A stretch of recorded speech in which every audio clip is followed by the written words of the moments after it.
इंसान की असली पहचान उसकी जमीन से नहीं, उसकी हिम्मत से होती है। ये कहानी है एक आदमी की जिसके पास सिर्फ 2 बीघा जमीन थी, लेकिन उस जमीन में सिर्फ मिट्टी नहीं, उसकी इज्जत, उसका परिवार और उसकी पूरी जिंदगी बसी थी।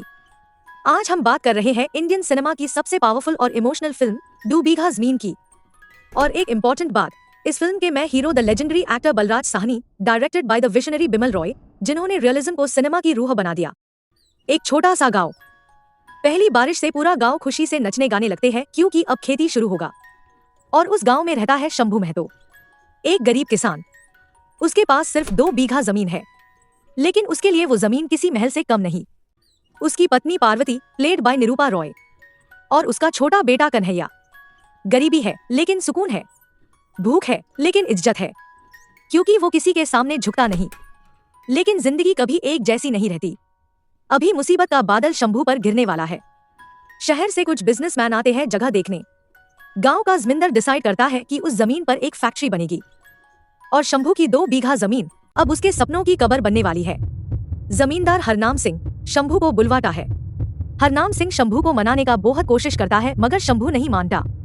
उस पर कर्ज का बोझ डाल दिया जाता है और उससे कहा जाता है अगर जमीन नहीं बेची तो वो कर्ज अदा करे। शंभू परेशान घर वापस लौट जाता है, क्योंकि वो अनपढ़ था। अपने बेटा कन्हैया को हिसाब किताब करने के लिए बोलता है। सब कुछ मिला के उसका कर्ज था 65 रुपया। उसके लिए वो घर का सामान बेचने चला जाता है। जब शंभू रुपया लेके हरनाम सिंह के पास जाता है तो वो हैरान हो जाता है, क्योंकि हरनाम सिंह के मुनीम के हिसाब से कर्ज 235 रुपया का था। इतना ज्यादा कर्ज उसके लिए बहुत बारा था। शंभू हरनाम सिंह के पैरों पे गिड़गिड़ाता है, मगर कोई काम नहीं आता। हरनाम सिंह केस कर देता है। कोर्ट में जजमेंट आता है कि 3 महीने में पैसे लाओ वरना जमीन चली जाएगी। ये सिर्फ एक वार्निंग नहीं थी, ये एक गरीब आदमी के वजूद को मिटाने का फैसला था। गांव में इधर उधर से रुपया का इंतजाम करने की कोशिश करता है, मगर नहीं हो पाता। तभी शंभू को एक आदमी मिलता है जो उससे शहर जाने को कहता है। वो कहता है शहर में बहुत पैसा है, पानी की तरह बहता है, वहाँ काम की कोई कमी नहीं। अपनी जमीन बचाने के लिए शंभू भी शहर जाने के लिए सोच लेता है। शंभू घर में बात करता है, अपनी पत्नी को समझाता है, लेकिन पत्नी नहीं मानती। बहुत समझाने के बाद पत्नी मान गई। शंभू शहर के लिए निकल पड़ता है। बिन बोले ही कन्हैया भी पिता के पीछे ट्रेन में चढ़ गया था। जब शंभू ने कन्हैया को देखा तो वो भी चौंक गया। शंभू अपने छोटे बेटे के साथ शहर कोलकाता पहुंच जाता है। शहर जहां सपने नहीं, सिर्फ संघर्ष मिलता है, जहां इंसान की वैल्यू उसकी इंसानियत से नहीं, उसकी मजबूरी से होती है। शहर आते ही उनके सामान और कुछ पैसे चोरी होते हैं। कन्हैया भी बीमार हो जाता है। शंभू रहने के लिए घर ढूंढता है, मगर उसके लिए एडवांस पेमेंट चाहिए जो उसके पास नहीं था। बहुत मुश्किल से एक घर मिलता है जिसकी मालकिन बहुत गुस्से वाली मगर अच्छी थी। अब शंभू को काम चाहिए। लकीली उसके घर के पास एक रिक्शा वाला होता है जो बहुत बीमार था। शंभू उसी का रिक्शा चलाने लगता है। शंभू बन जाता है एक रिक्शा पुलर। रोज बिना खाए बिना आराम किए वो इंसानों का बोझ नहीं, अपनी किस्मत का बोझ खींच रहा होता है। उसका बेटा भी मजबूरी में काम करने लगता है। एक बच्चा जिसके हाथ में किताब होनी चाहिए थी, उसके हाथ में पॉलिश ब्रश है। पिता को बिन बताए वो जूता पॉलिश करने लगा है।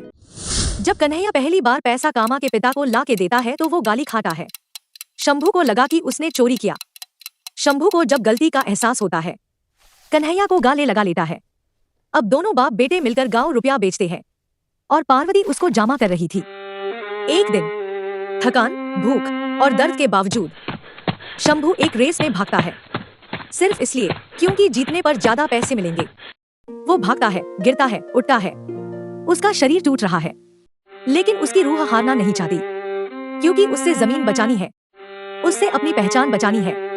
3 महीने बाद जब वो गांव लौट कर आता है, उसकी आंखों में उम्मीद होती है, लेकिन उसका दिल टूट जाता है, क्योंकि उसकी जमीन पर अब फैक्ट्री बांध चुकी होती है।